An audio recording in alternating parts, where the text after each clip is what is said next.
Yung hindi raw maganda yung pakikitungo sa kanila dito sa Pilipinas. At sila daw supreme, naghirap daw sila dito.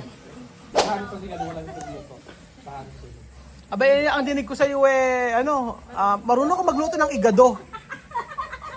Nagluto ka nga ng longganisa, yung balat niluto mo eh. Tapos sabi mo, hindi ka marunong magluto. Ang ginawa mo sa longganisa, naipirito na, inilagay pa rin sa mainit na tubig at saka pinakuluan. Oh! Unang beses nagluto yan. Longganisang skinless.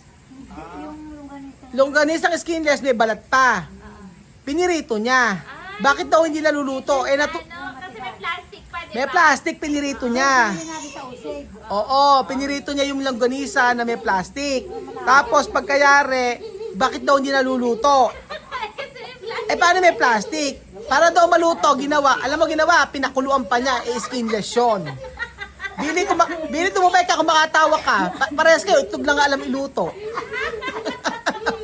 Tanda-tanda ako, nagluto ka ng nilaga, walang lasa. Kuya Benjon, Ganun daw talaga pa nagpa-practice pa. Diyos ko! Hindi perfect, eka. Yung anak mo, 20 anyos na, nagpa-practice ka pa rin. Hindi naman talaga ako Oo.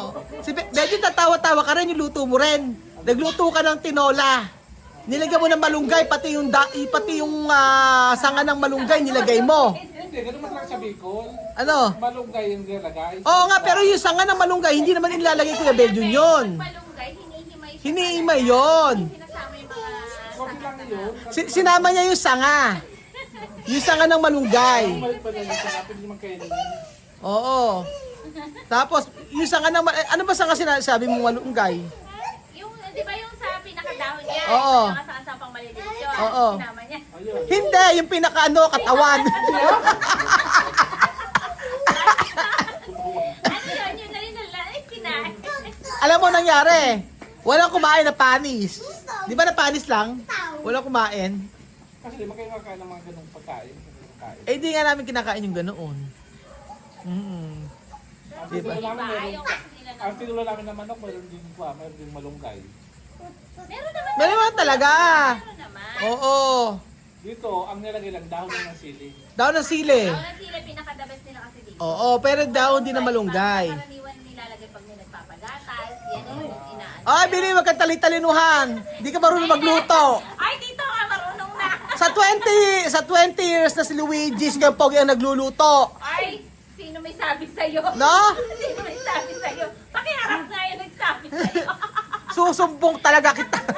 Pakiharap nga yung nagsabi. Ay, Ate Jared, huwag ka tatawa-tawa. Yung longganisa mo, hindi ako makamubos mo sa longganisa mo. Oo ba? Oo. Sa tanang buhay ko talaga, yung may 11 taon na ako dito sa Santo Cristo, noon talaga ako nagluto ng longganisa. Hindi nga totoo. Ano ba alam mong iluto? Di ba lagi itlog, hotdog, Nako, kimi. magkakasakit pagka yun ang pinakakain mo. Alam mo, mas maganda pa? Hindi man palagi. Ano yung niluluto mo may sarsa? May sarsa. Sardinas. Ano?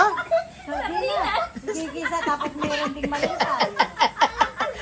Ano ka? Nagtatanong ka kasi ng may sardinas na meron Gigisa ko nga yung hagod. malutay. Ano nga yung niluluto mong may sarsa? Ang sarsa. Yung may sauce. Yung may sauce. Wala gaya ng kaldereta. Yung may mga... Hindi ako marunong sa mga ganito. May Hindi mo alam iluto ang kaldereta, mga minudo? Yung may sabaw. Naman daw kasi Di ba may bilang kami? Ay, bibila kayo. O yung may sauce. Ay, merong sabaw. Sinigang. Sinulang manok. Sinigang sa O yung sinigang. Paano iluto yung sinigang? Kunyari, sinigang na baboy. Ano sahog? Sige, kaya mo yan. Nakita mo yung binibili ko. Ano pityayo? O pichay. Ano pa? Magkano pichay? Ano pa? Sitaw. O sitaw. Okra. Okra. O paano kayo luto? Ano tayo luto? Kunyari, may baboy. Tugasan yung baboy. O.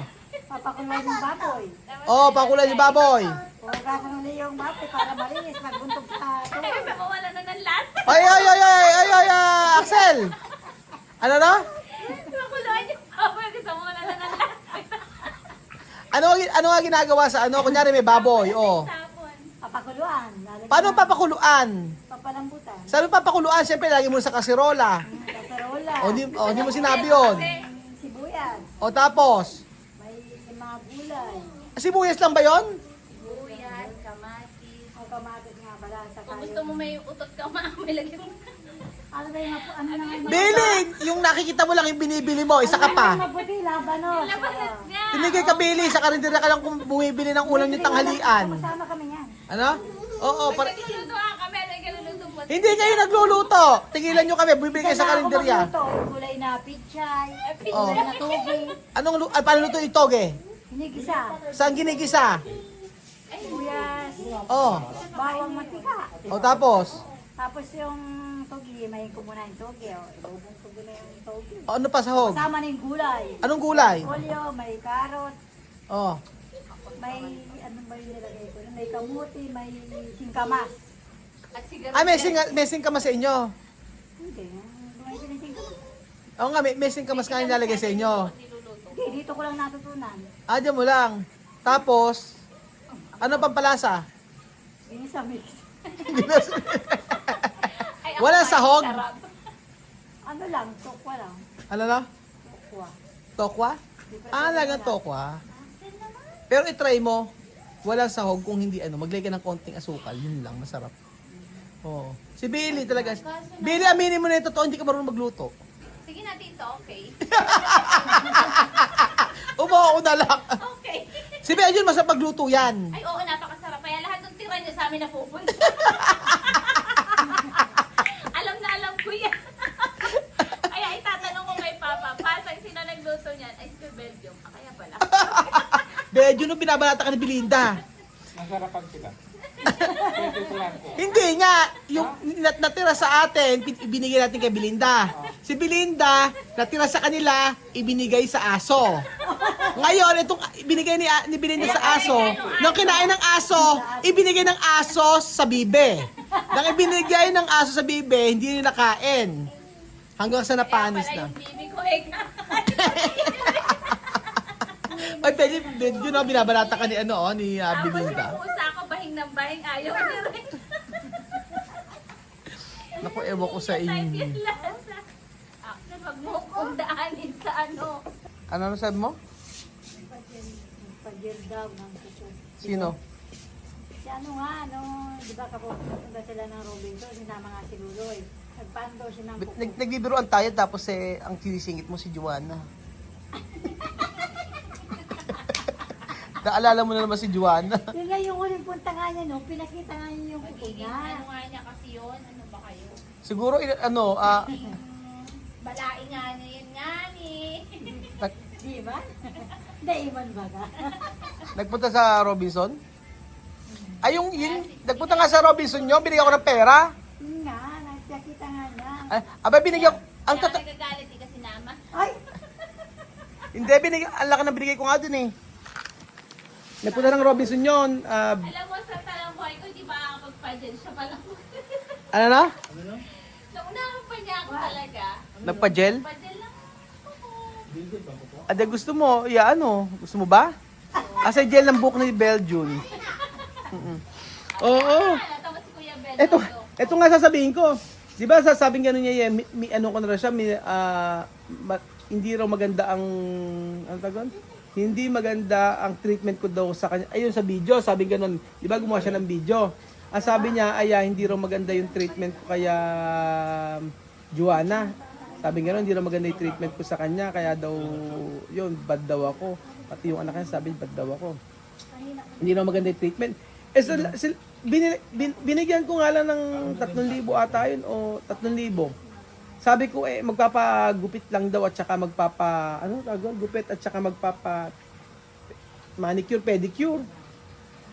Aba yung 3,000 inubos agad. Pwede naman siya magkano may manicure, pedicure? Pag dito sa amin lang, dati 70 lang kasi. 70. Oo, pero pag nagpunta ka ng mall, nasa ano na yon, nasa 180, mga ganyan. Lalo na pag gel, mahal yun, 600. Anong 180, Billy? 3,000 na ubos. 1.5 kasi yung gel kasi yung kanya. Ano? Hindi lang linis ng kuko yung gel, yung inaipin. Kaya nga, magkano yung gano'n pag may gel?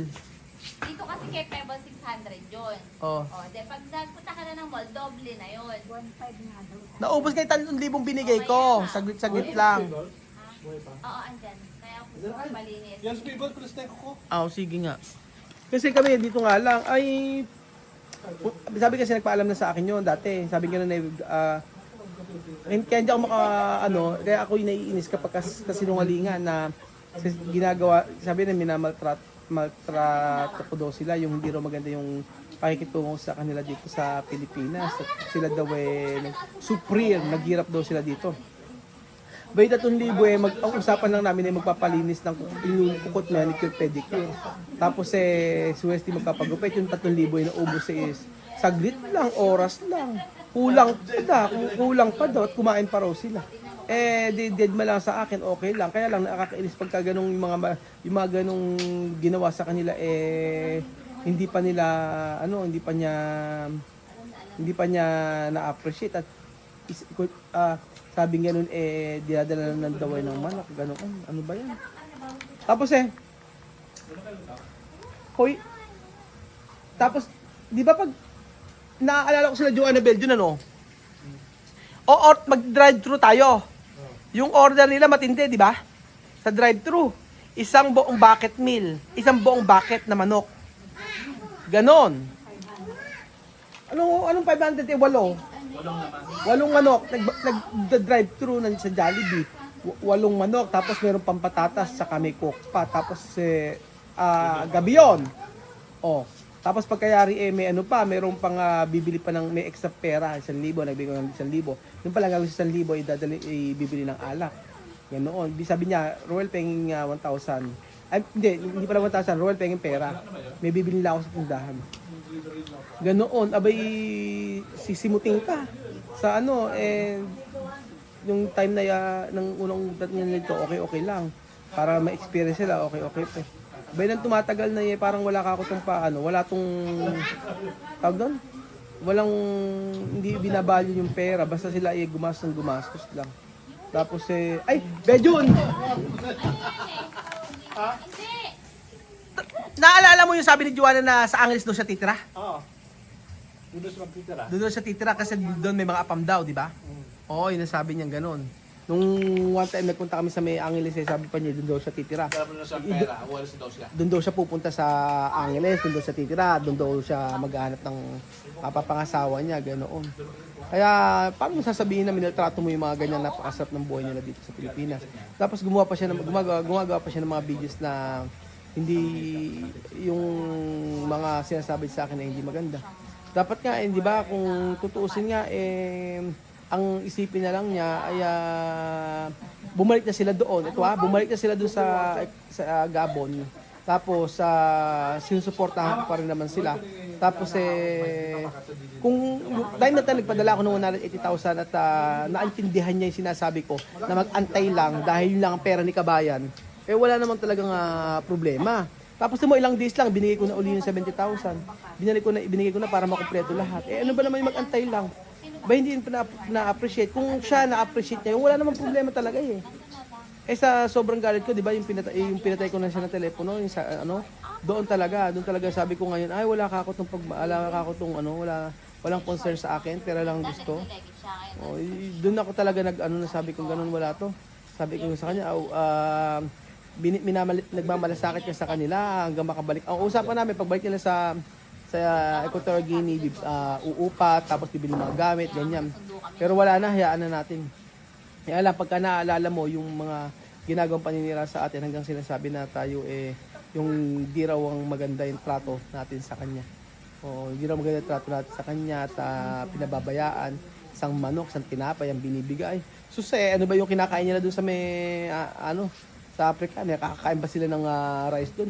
Bumibili nga sila ng rice doon baso-baso isang baso, 2 baso. Diba? Kaya sabi ko nga, binigay mo na lahat, sisiraan ka pa, tapos sasabihin pa sa'yo na gaya ng ugali ko. Kaya sa totoo lang, masarap na rin na yung okay na rin yung ganyang sumasagot-sagot tayo. Para at least alam natin na at least alam din ng mga tao, yung mga totoong nangyari dito sa Pilipinas, nandito siya. So yun po mga amigo. Kasalanan mo yung Ate Janet, nagkukwentuhan na tayo singit-singit ko pa siya So ka na, kita na. Malis na tayo. Muna tayo.